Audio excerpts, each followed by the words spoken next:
অনুতপ্ত হলেন, খুব ব্যথিত হলেন, খুব কষ্ট পেলেন। আল্লাহ, দুনিয়াতে কিছু নাই, সব কিছু সমতল হয়ে গিয়েছে।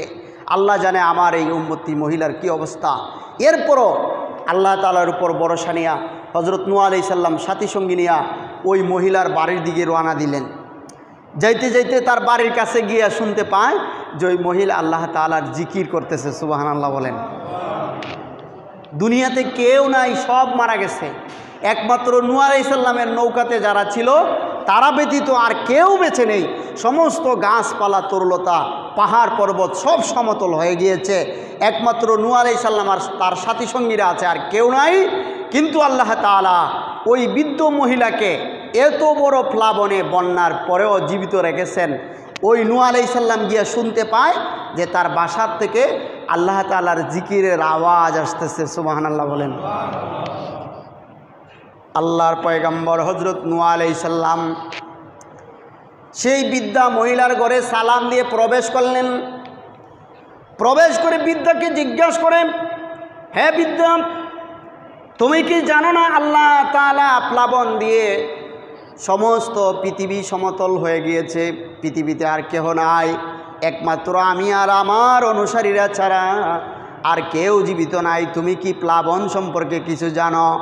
বৃদ্ধা বলে, হুজুর, আপনি যে আমাকে বলেছিলেন আল্লাহ তাআলা নৌকা বানানোর আদেশ করেছেন, নৌকা রেডি হলে তোমাদের সবাইকে নিয়ে নৌকাতে উঠব, আমি নৌকাতে আরোহণ করার অপেক্ষায় আছি আর আল্লাহ তাআলার ইবাদতে মগ্ন, আল্লাহ তাআলার জিকিরে মগ্ন।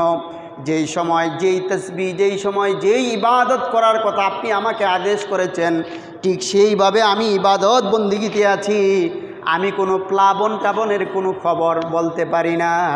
হজরতে নূহ আলাইহিস সালাম আল্লাহ তাআলার কাছে ফরিয়াদ করে বলে, হে প্রভু, আমি জানতে চাই এই বিস্ময়কর ঘটনা কিভাবে ঘটলো। এই বৃদ্ধা মহিলা, পৃথিবীতে আর কেউ নাই, শুধু আমার নৌকাতে যারা উঠেছিল তারাই জীবিত আছে, সবাই মারা গিয়েছে, গাছপালা সব কিছু সমতল হয়ে গিয়েছে, কিন্তু আমার উম্মত এই মহিলা কিভাবে জীবিত আছে আমি জানতে চাই।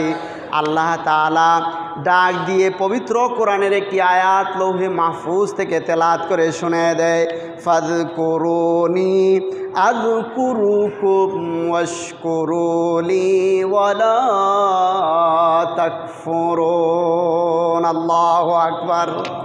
আল্লাহ তাআলা বলেন, হে নূহ, আমি আল্লাহ তো পৃথিবী সৃজন করার আগেই লৌহে মাহফুজে সংরক্ষণ করে রেখেছি মানুষের জীবন বিধান, যেখানে বলে দিয়েছি যারা আমি আল্লাহকে স্মরণ করবে আমি আল্লাহ তাদেরকে স্মরণ করব। স্মরণ করেছে, আমার নিয়ামতের শুকরিয়া আদায় করেছে, এই জন্য আমি আল্লাহ তাকে স্মরণ করেছি।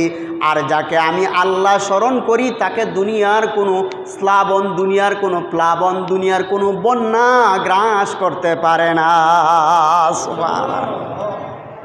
যারা আল্লাহ তাআলাকে স্মরণ করে আল্লাহ তাআলা তাদেরকে সমস্ত বালা মুসিবত থেকে হেফাজত করে। এই জন্য প্রিয় ভাইয়েরা আমার, আমরাও সব সময় আল্লাহ তাআলার স্মরণ নিয়ে চলার দরকার আছে না নাই?